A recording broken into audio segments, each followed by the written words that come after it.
Hey guys, how's it going? So in this video I'm going to be showcasing a weapon called the Wounding Minigun.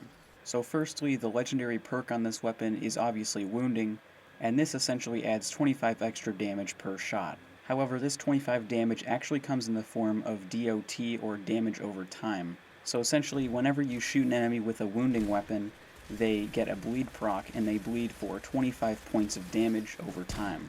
And after using some wounding weapons as well as the Wounding Minigun, I've noticed that the damage over time takes place over about 5 or 10 seconds. So once again, for every bullet you shoot, you initially do the ballistic damage of the weapon, and then the 25 points of damage over time is added to that.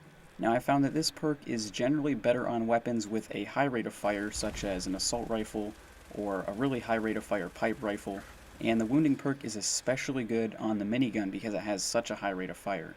Now the only reason for this is because the wounding effect actually stacks. And so essentially what that means is instead of for every shot you shoot, the wounding effect refreshes, and so you're constantly doing bleed damage to a target, but it's only staying at 25 damage. Instead of that, every shot is doing 25 damage, and the bleed is adding onto itself. So with the minigun, if you hold down the trigger after it spins up for about 1 second, you're going to get off about 40 to 50 rounds. And essentially with the bleed damage, you take the 25 damage of DOT, and you multiply that by 50. And this means you're actually doing 1,250 points of bleed damage after you get those shots in on the target, instead of just refreshing 25 points of damage. So you'll see in these clips when I'm shooting the target, their health goes down at a pretty steady rate, but as I shoot them more and more and more, the bleed actually takes more of an effect, and it keeps stacking on itself, and it drains their health even faster over time. Now another amazing thing about the wounding perk is the bleed damage actually ignores armor and damage resistance entirely. So whether you're shooting a Radroach or a Mirelurk Queen, you're going to be doing 25 points of damage over time no matter what. So in the gameplay you're seeing here, this is the unmodded version of the Wounding Minigun. I found it as such, and it just doesn't have any mods on it.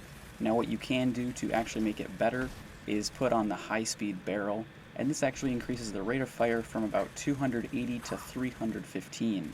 So what makes this weapon remarkable is its ability to stack thousands of damage on a target, regardless of armor, in mere fractions of a second. So as far as the perk wounding goes, the minigun is the best weapon to have it on because its high rate of fire makes the perk so much more effective. So that's about it for this video, guys. Hopefully you enjoyed. Make sure you keep a lookout for wounding weapons and upgrade the rate of fire to make them most effective, and I'll see you guys later. Thanks for watching.